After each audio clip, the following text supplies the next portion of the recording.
नमस्कार विद्यार्थियों, इस वीडियो में आप बहुत ही आसान तरीके से बहुपद का भाग करना सीखेंगे। तो विद्यार्थियों, यहाँ पर बहुपद का भाग का सवाल दिया हुआ है। इस सवाल में हमें बहुपद y + 1 से बहुपद y की घात 3 - 3y की घात 2 - y + 3 को भाग देना है, तो हम भाग दे देते हैं। तो विद्यार्थियों, यहाँ पर हम देखते हैं कि जिस बहुपद से भाग दे रहे हैं, इस बहुपद में पदों की संख्या 2 है, जिसमें पहला पद y है, दूसरा पद 1 है। तो यहाँ पर हम सबसे पहले y से इस बहुपद में y की घात 3 में भाग करते हैं। तो विद्यार्थियों, y से y की घात 3 में भाग करने के लिए हम y का पहाड़ा इतनी बार पढ़ते हैं कि y की घात 3 प्राप्त हो जाए। तो विद्यार्थियों, y का पहाड़ा जब हम y की घात 2 बार पढ़ते हैं तो हमें y की घात 3 प्राप्त हो जाता है। अर्थात y का गुणा जब हम y की घात 2 से करते हैं तो हमें y की घात 3 प्राप्त हो जाता है। यहाँ पर हम इसको इस प्रकार से समझ लेते हैं, y गुणे y की घात 2 बराबर y की घात 3। यहाँ पर हम y की घात 2 लिख लेते हैं, यहाँ पर y की घात 3 लिख लेते हैं। अब इस 1 का गुणा y की घात 2 से करते हैं तो y की घात 2 प्राप्त हो जाता है। तो यहाँ पर प्लस का y की घात 2 लिख लेते हैं। अब इन दोनों पदों को घटा देते हैं, यहाँ पर माइनस चिन्ह लगा देते हैं, यहाँ पर भी माइनस चिन्ह लगा देते हैं। तो हम देखते हैं कि यहाँ पर प्लस का y की घात 3 है और यहाँ पर माइनस का y की घात 3 है, तो ये दोनों पद कट जाएंगे। अब यहाँ पर देखते हैं कि ऊपर माइनस का 3y की घात 2 है, नीचे माइनस का y की घात 2 है, तो ये दोनों जुड़ जाएंगे। तो कुल मिलाकर माइनस का 4y की घात 2 प्राप्त हो जाएगा।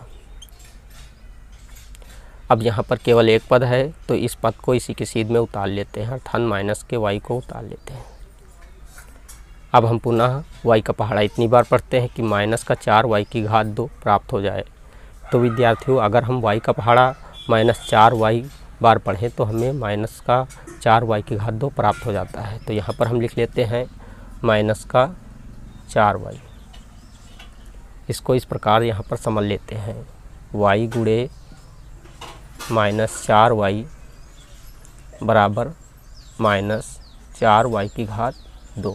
अब यहाँ पर माइनस का 4y की घात 2 लिख लेते हैं। अब इस 1 का गुणा माइनस के 4y से करते हैं तो माइनस का 4y प्राप्त हो जाता है। तो यहाँ पर माइनस का 4y लिख लेते हैं। अब इन दोनों पदों को घटा देते हैं, तो यहाँ पर माइनस है तो प्लस का चिन्ह हो जाएगा, यहाँ पर भी माइनस चिन्ह है तो प्लस का चिन्ह हो जाएगा। तो हम देखते हैं कि ऊपर -4y की घात 2 है, नीचे प्लस का 4y की घात 2 है, तो कुल मिलाकर ये पद दोनों कट जाएंगे।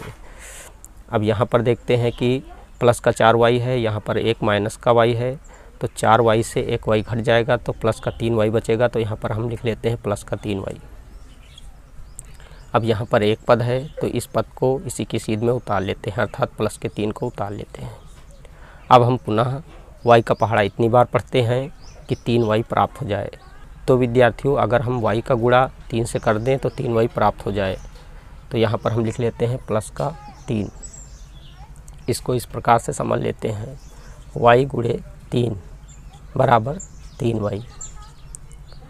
अब यहाँ पर 3y को ऐसे लिख लेते हैं, इस 1 का गुणा प्लस के 3 से करते हैं तो प्लस का 3 ही प्राप्त होता है। तो यहाँ पर प्लस का 3 लिख लेते हैं। अब हम देखते हैं कि दोनों पद सेम है, तो घटा देते हैं। तो यहाँ ऊपर प्लस का 3y + 3 है और नीचे माइनस का 3y + 3 है, तो ये कट जाएगा।